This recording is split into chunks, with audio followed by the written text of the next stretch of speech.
Donald McNicholl Sutherland was born on July 17, 1935, in St. John, a city in the Canadian province of New Brunswick. His mother Dorothy was a math teacher, and his father Frederick worked in sales and managed the local utility company. Together, they forged a standard middle-class home for their son. Sutherland later described his father as a self-involved, controlling man, while his mother was a direct, loving presence in the youngster's life. Sutherland's early childhood was shaped by poor health. The first word he learned to say was neck, because that's where he was in pain, a sign that the young boy was weathering the early onset of polio. One of his legs was shorter than the other as a result of the illness. Sutherland also dealt with bouts of hepatitis and rheumatic fever. Resisting their son's dreams of becoming a sculptor, Sutherland's parents urged conventionality and successfully pushed him to study engineering at the University of Toronto. While at university, Sutherland experienced his first exposure to acting.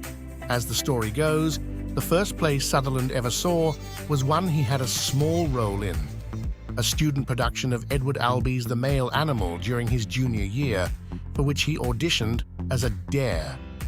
Other shows followed, and in 1958, Sutherland graduated with dual degrees in engineering and drama. After this, Sutherland moved to London to attend the Academy of Music and Dramatic Art, and completed an internship at the Perth Repertory Theatre in Scotland. Still, he had an inauspicious start to his on-screen career.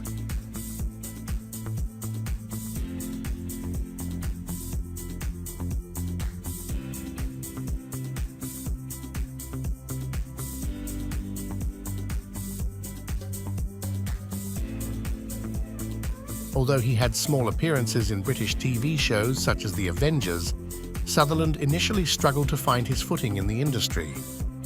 A year later, he did get a part in the 1963 British romantic drama The World 10 Times Over, but it didn't lead to steady or even good-paying work. Thus, on the advice of his agent, a flat-broke Sutherland moved to Hollywood in the mid-1960s. Finally, his big break came in 1967 when he landed the small but significant role of Vernon Pinkley in the war movie The Dirty Dozen, starring Lee Marvin, Charles Bronson, Jim Brown, and Telly Savalas, among others. The Dirty Dozen went on to become the fifth highest-grossing film of the year. Leveraging that success, Sutherland found more work, including a part in the Clint Eastwood comedy Kelly's Heroes, 1970. It was around this time that Sutherland accepted the part that catapulted his career into stardom, starring as Hawkeye Pierce in the classic Robert Altman war comedy MASH. The 1970 film, which also starred Elliot Gould and Tom Skerritt, proved to be a giant cultural and financial success, evoking surprise from even those who made the movie with its box office results.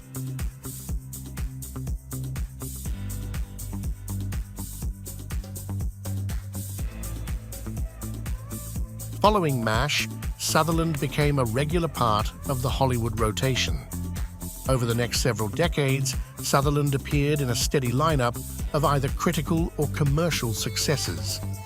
The list includes Klute, 1971, co-starring Jane Fonda; Don't Look Now, 1973, Invasion of the Body Snatchers, 1978, Robert Redford's Ordinary People, 1980, A Dry White Season, 1989, and JFK, 1991.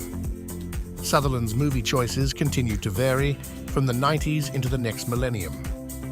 Backdraft, 1991, Buffy the Vampire Slayer, 1992, and A Time to Kill, 1996, were followed by Space Cowboys, 2000, The Italian Job, 2003, Pride and Prejudice, 2005, and The Con Artist, 2010.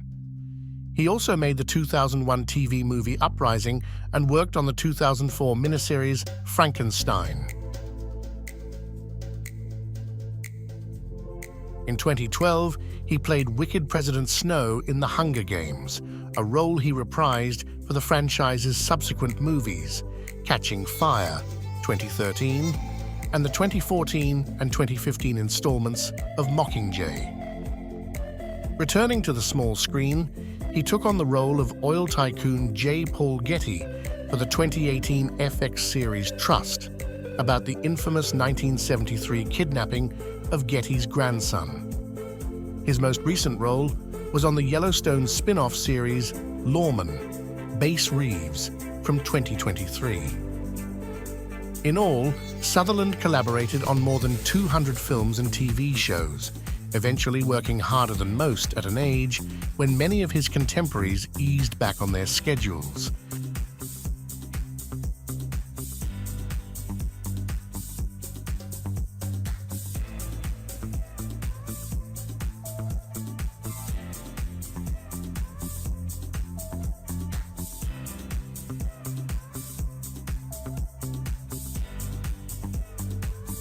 While at the University of Toronto, Sutherland met his first wife, Lois Hardwick. The couple married in 1959, the first of Sutherland's 3 marriages, and divorced 7 years later without any children. Following his divorce from Hardwick, Sutherland wed actor Shirley Douglas in 1966. The two were married for 4 years and had 2 children together, son Kiefer, who has gone on to forge his own successful screen career, and twin sister Rachel, who works behind the camera as a movie post-production supervisor. Sutherland married again in 1972, this time to French-Canadian actor Francine Rasset, with the union lasting decades. The couple had 3 sons, Rossif, Angus, and Roeg. All 4 of his sons were named after directors he admired. Kiefer took after Warren Kiefer, Roeg after Nicholas Roeg, and Rossif after Frederick Rossif. Angus's middle name, Redford, was chosen for Robert Redford.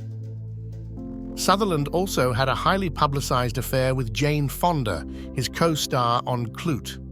Their relationship in the early 1970s dovetailed with their work together in an anti-Vietnam War comedy troupe. Sutherland died on the 20th of June 2024 in Miami at the age of 88, following a long illness.